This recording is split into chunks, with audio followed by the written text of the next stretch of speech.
Assalomu alaykum, qadrli yurtdoshlar. Yana o'sha Xitoy temasiga qaytamiz. Ba'zi bir vahima qilayotgan biznesmenlar u Xitoyda kirib kelishiga, Xitoy tovarlarini kirib kelishiga men va menga o'xshagan oddiy xalq mutlaqo qarshi emasmiz. Kirib kelaversin. Qancha investitsiya olib kirsa o'zimizga yaxshi bo'ladi. Oddiy xalq ishli bo'ladi, yaxshi pul topadi, yaxshi haq to'laydi. Ular hech qachon o'zini tovarini olib kelib mana yerga bizga o'xshab ustiga 2 barobar, 3 barobar qo'yib sotmaydi. Bu hozir Toshkentga vahima qilayotgan bu o'sha bozordagi tadbirkorlar. Chunki ular 10 so'mdan olib kelib 30 so'mdan sotib o'rganib qolgan. Ular 10 so'mdan olib kelib o'sha 10 so'mdan sotadi o'zini tovarini o'tkazish uchun.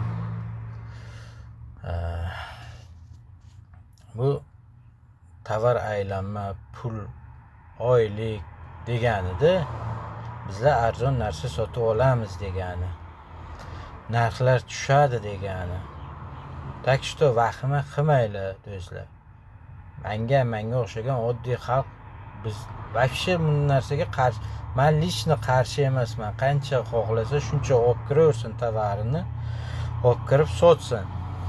Lekin ba'zi bir tovarlarini taqiqlash kerak. Chunki u yoqda hamma narsa откровенно sotiladi. Misol rezinoviy narsalar qo'shnilar ichida endi откровенно aytish shart emas. Ba'zi bir kukulkalari bor ularda, vibrator degan narsalari, juda ko'p narsalari bor. O'shunaqa narsalarni olib kirib sotishiga misol biz qarshimiz.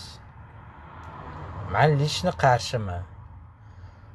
Xohlagan tovarini, texnikami, maishiy tovarmi, xohlagan narsasini olib kirib sotishi mumkin.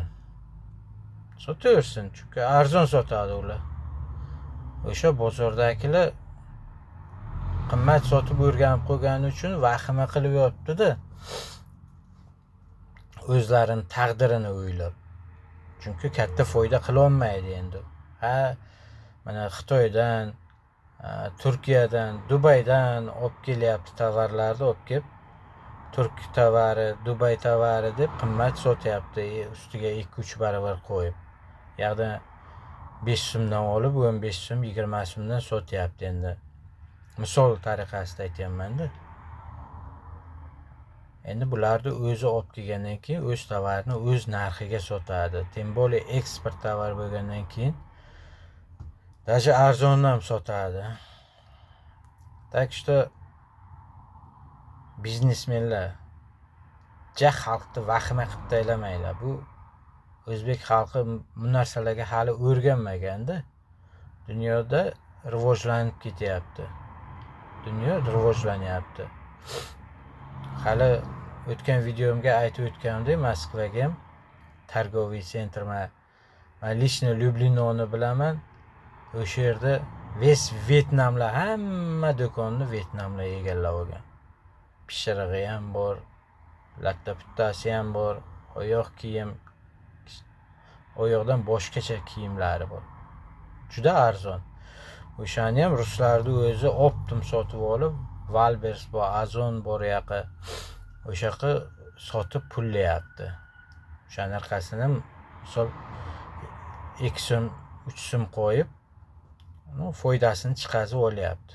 Bizda ham o'shanaqa bo'lib ketadi. Ayrim tovarlariga men lично qarshiman. Umuman kirgizish mumkin emas bu yerda. Chunki juda yoshlar ongiga ta'sir qilayotgan narsalar. Так что tadbirkorlar, bozorlaring sindi. Ishonavering-da. Agar Xitoyliklar kelib o'sha peshtaxtalarni ko'ryapmiz, mana Xitoycha yozuvda peshtaxtalar qilyapti. O'shanga ham biz qarshimiz. Men lично qarshiman. O'zbekcha yozsin, chunki bizda davlat tili o'zbek tili hisoblanadi. Shunaqa maqom berilgan. O'zbekcha yozsin. Xitoycha yozish shart emas. Xitoycha dars o'tsin, boshqa qilsin. Maktablarga qo'ysin. Xitoycha yozishiga qarshimiz.